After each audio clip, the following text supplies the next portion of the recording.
Since we started full-time truck camping, we've stayed at over 3 dozen harvest hosts in 20 states. Come along as we show you what it's like. But there's no tiger. So there's no reason for people to be running? No, there's no tiger. There's no reason for people to run. I 100% agree with you on that. We don't always 100% agree, but we agree on that. No need to run. If you never hear from us again, we're following this like 10-year-old girl in a little Kubota out into the middle of nowhere to this harvest host. There'll probably be critters here, but I don't think they're edible. Well, good, because I already got sandwiches. There is nothing wrong with your video stream. We are controlling your feed. Sit quietly and experience the awe and mystery from the outer limits of the open road.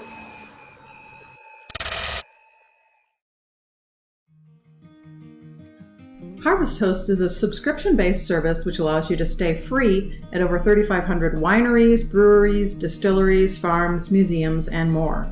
There's an add-on package for golf courses if you can take advantage of that. We occasionally do stay at a golf course, but since we don't golf, we look for ones that have a restaurant so we can make our spend there. You will need a self-contained camper and be willing to commit to spending at least $20 at each host. Now, some people will say that this isn't free camping, but the way we look at it, our budget for lodging goes down and our budget for food and entertainment goes up a little. So we consider it an offset against costs we were going to incur anyway to eat, to shop, etc. This is a unique program, and the opportunity to spend the night in beautiful locations after all the tourists and employees have left is really priceless. We're going to take you through some of the places we've stayed since we got our subscription. Some of our favorite camping experiences have been at Harvest Hosts, so let's go.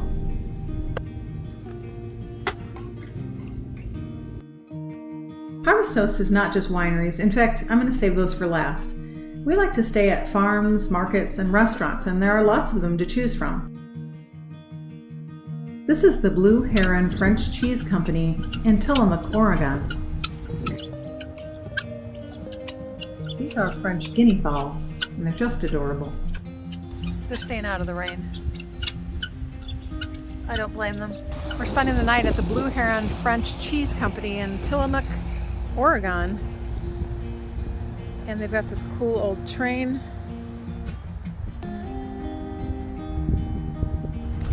And a bunch of old farm machinery, very unique farm machinery, not your run-of-the-mill stuff.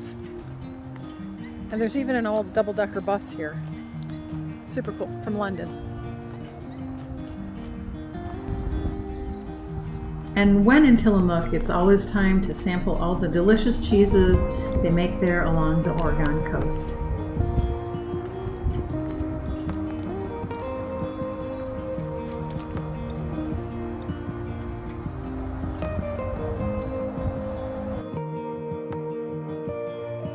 This is the Southern Grace Lavender Farm in Southport, Florida, the first lavender farm in the state, and a great place to stock up on wonderful, fresh, local lavender products. This is one of our go-to harvest hosts, Frisky Market in Ellsworth, Michigan. They'll set you up in this beautiful green field where you can wander around and look at the farm machinery, pet the goats. The goats have these cool platforms that they run up and down on, and they will wake you up first thing in the morning. And then when you're hungry, just pop into the market for some wonderful West Michigan cherry products like these doughnuts. This is Nowicki's sausage, handmade in Alpena, Michigan. You are going to want to fill up your freezer. It is delicious. And here we're enjoying Kircher's Sunrise Orchards in Goshen, Indiana. Just lovely people and a wonderful variety of great produce. We had a nice peaceful night there. This is AJ's Berry Farm in northern Michigan in Lachine. Campers, because they've all been killed.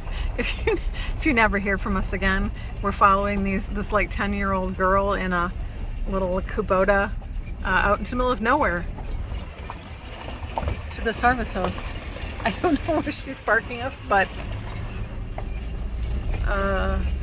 it's out there.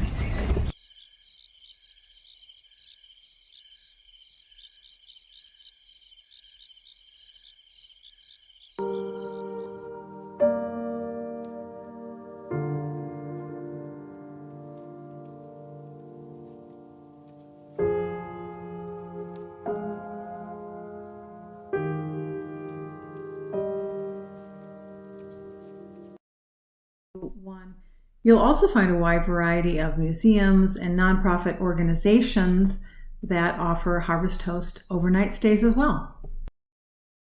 This is the K.I. Sawyer Heritage Air Museum, located on a former air base in Gwinn, Michigan in the Upper Peninsula. We always enjoy exploring abandoned places, so this was a real treat for us.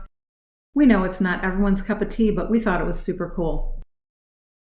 Now, if you're going to be in the Upper Peninsula, you're going to want to see some art, some waterfalls, you're going to want to do Lake Superior, and maybe Kitchitikipi, our big spring. You're going to want to eat a pasty, and of course, pick up some gorgeous Lake Michigan and Lake Superior rocks. Now, this is the RV Motorhome Hall of Fame in Elkhart, Indiana. I'd highly recommend all campers get there at one point. It is an amazing museum and a wonderful tribute to the history of camping in America. And you can always spend the night in their parking lot. Our final museum stop is the Anderson Museum of Contemporary Art in Roswell, New Mexico. This is truly a world-class museum, and we had a wonderful time. They were very gracious hosts. We stayed overnight in the parking lot, which is right near the downtown, so very walkable. And I particularly loved these textiles, just very interesting, very cool, and some kind of weird outsider art, which was amazing. And then, well, this happened. So we woke up at this Harvest Toast here, which we're in the city of Roswell, and there's a police car blocking the road exactly behind our vehicle. We're not sure what's going on. There's another Harvest Toast parked next to us. And yeah, they're turning away drivers from literally exactly behind our rig here.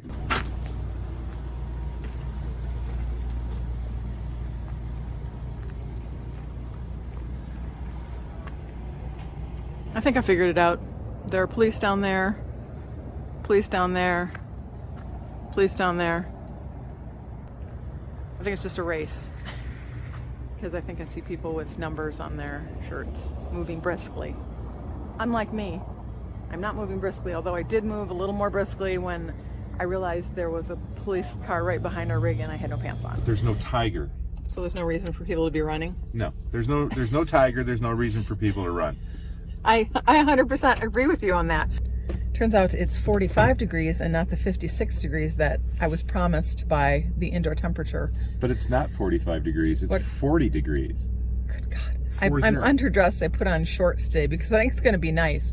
But I'm already layered in 2 layers of clothes. Yeah. We have a Bluetooth thermometer. Well, thermometer's not the word. We have a Bluetooth thing that tells you what temperature is. Wait. Weather station. We have a Bluetooth weather station. We have a Bluetooth weather station, and depending on where we put it, right now it's inside where the propane is. Yep. Right, so it's a little protected, so it told me it was 56 degrees, which is completely inaccurate. When I get out here, I realized how cold it was. So I usually hang it underneath the back of the camper. Yeah, we just didn't do it last night. I don't want to leave it on the road, so. Yeah, right, we don't want to lose it because, it's our precious. But anyway, I was completely misled and now I'm freezing. But that's okay. I'm going to get some coffee in me and I'll be fine. Got a half a tank of gas and I'm wearing sunglasses. Yes, he is. But there's no smoke. Welcome to Stonehenge in the hill country of Texas. So this is our Harvest Host spot for the night. It's the Hill Country Arts Foundation in Ingram, Texas. And not only did they offer us this amazing spot here on a river, they also gave us a gift bag with stuff about the area, local chamber and stuff. So there's some gifts and stuff in there. Yeah, and then we've got this whole point to ourselves. Should be amazing tonight.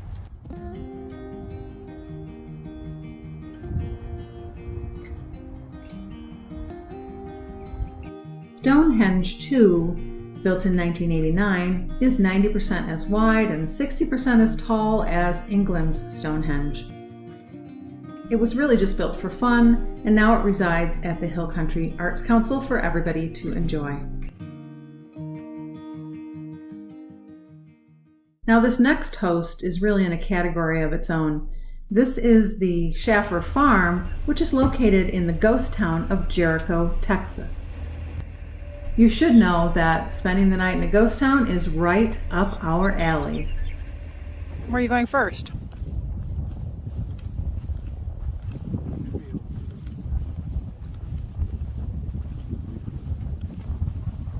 Is it a car? You're going straight for that car, aren't you? He's been eyeballing that car off in the distance, so that will be checked out immediately. Post haste.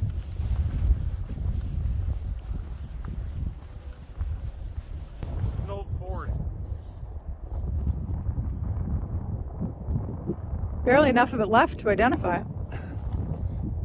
Yeah, but it's the shape of the taillights and the grill. What are you thinking? I'm thinking like early 40s.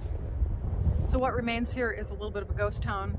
There's a tourist court, a gas station, a couple buildings, and we're roaming about checking it out. We're going to spend the night here at this Jericho ghost town.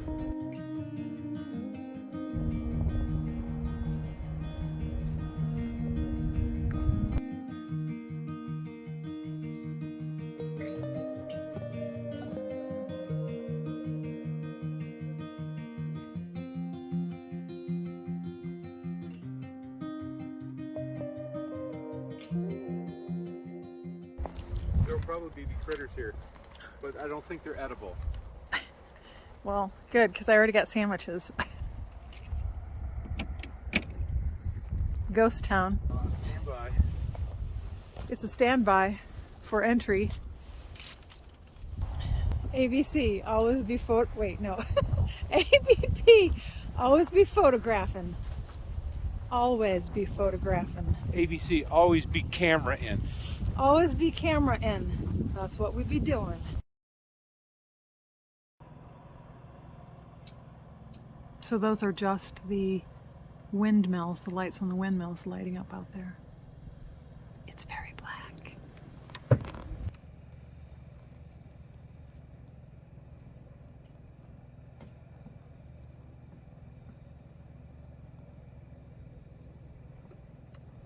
You'll find lots of distilleries, breweries, and bars in the Harvest Host selection, and we always find good company and plenty of opportunities to learn about the local culture. Here's the world's largest pocket knife next to the Boundary Oak Distillery in Radcliffe, Kentucky, where we tried their Sinful 69 cane spirit.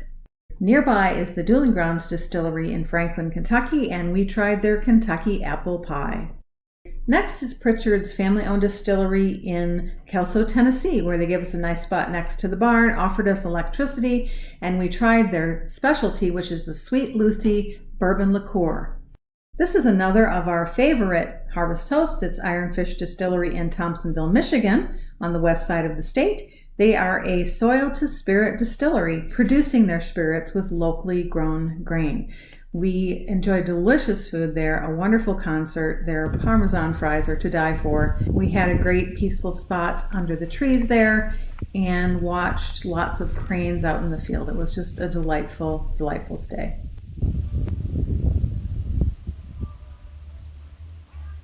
Another great host is Northland Brewery in Indian River, where they've got these cute ski flights, and their Harvest Host location is really like a little campground.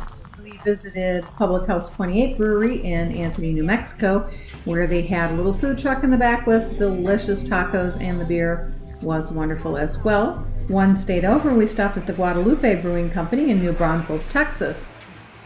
It's actually pretty rare for us to be the only Harvest Host at a location, and this place was hopping. There were lots of people spending the night, and the campers are very friendly. And often after the location closes, we'll get together and chat. Now, while you're in the area, you're going to want to check out the oldest German bakery in Texas, which is Naeglin's in New Braunfels, and then head on over to Green, which is a fascinating historic town, which is a great little tourist destination and a great spot to spend a day.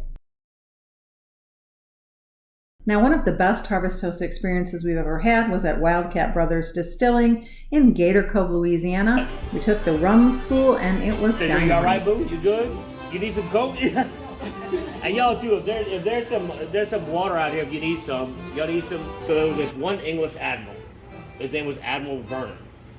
And he said, look, if we have people, A lawyer and a PhD, David and Tate learned the art of distilling and created rum in the Louisiana swamp. Their hospitality was incredible, and we spent the night here next to this beautiful bayou with these birds with red heads, I don't know what they are, and these adorable deer staring at us.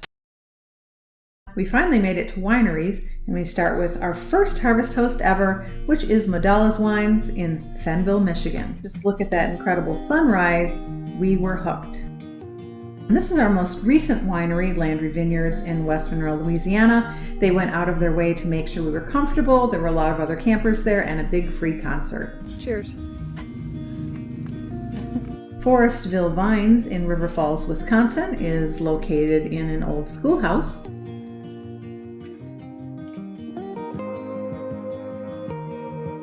And this is Rocky Top Winery in Allen, Oklahoma, where we met a new friend. Well, hello. What do you want? What do you want? That's new. I never expected to have a cat on the roof. Cat on a cold tin roof.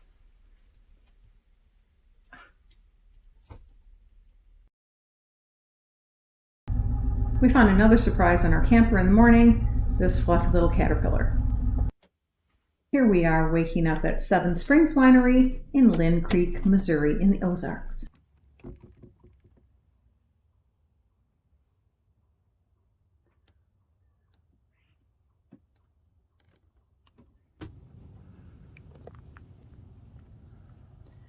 It's an incredibly quiet, foggy, peaceful morning here at this winery, which is a harvest host. Last night was so dark and so quiet. It was amazing. There's a lot of wildlife out there. We heard rustling around in the trees.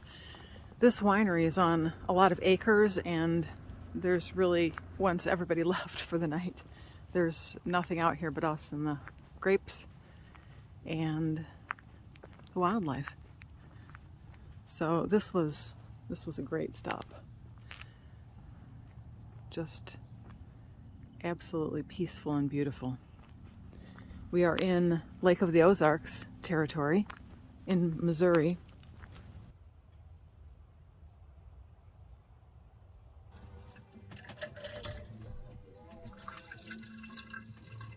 I've got breakfast for the road packed here.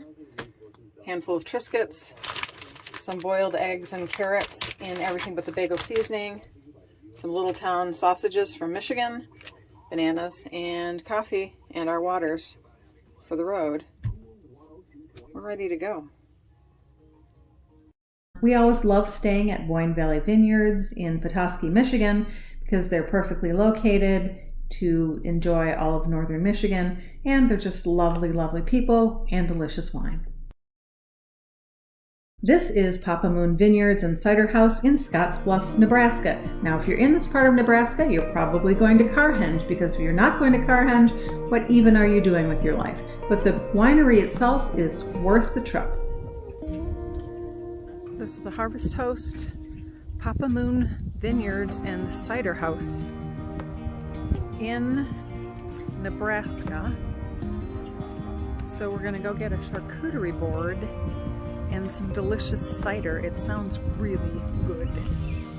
Trying a little hard cider sampler with a mead kicker. Cheers.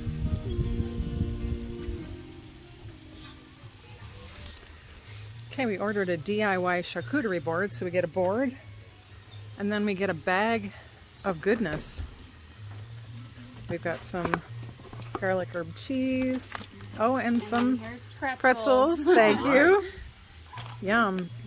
And some salami here. And some cracked pepper crisps. This is nice. Oh my gosh, oops. And we got some bagel crisps. And some cheese, the piece de resistance. Nice. It's a good haul. Right now, that's where we're at.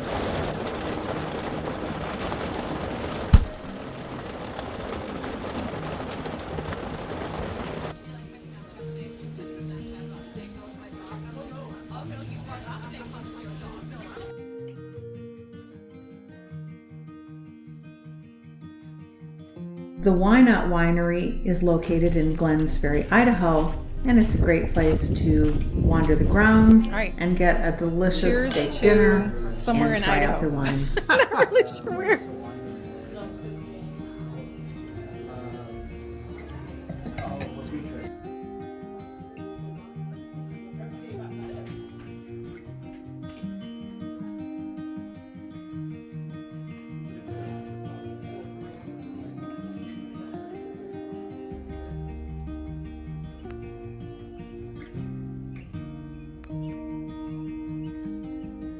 And finally, Cockrell Ranch Vineyards in Comanche, Texas, where we had some delicious wood-fired pizza. Pizza and wine go really well together, we've learned in our travels. And our final category is gaming and recreation, which would include casinos, like this Seven Cedars Casino in Sequim, Washington, where they have electric hookups for free in a beautiful spot in the pine trees. And here we are staying at Winta Lane's Bowling Alley in Evanston, Wyoming. That was a unique experience. We did have some good pizza, but they told us to park on down at the end of the building, and that was where the pin setter machines were. And here's your hot tip: do not park overnight near some pin setter machines.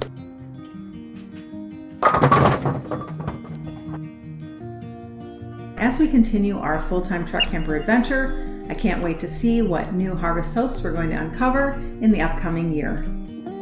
You'll find the hosts mentioned in this video in the text below. Let us know your favorites so we can be sure to check them out.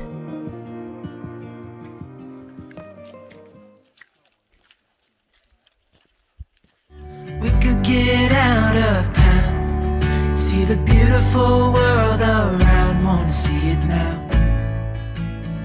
Pack our bags and get in that car, leave a little note and we'll drive real far.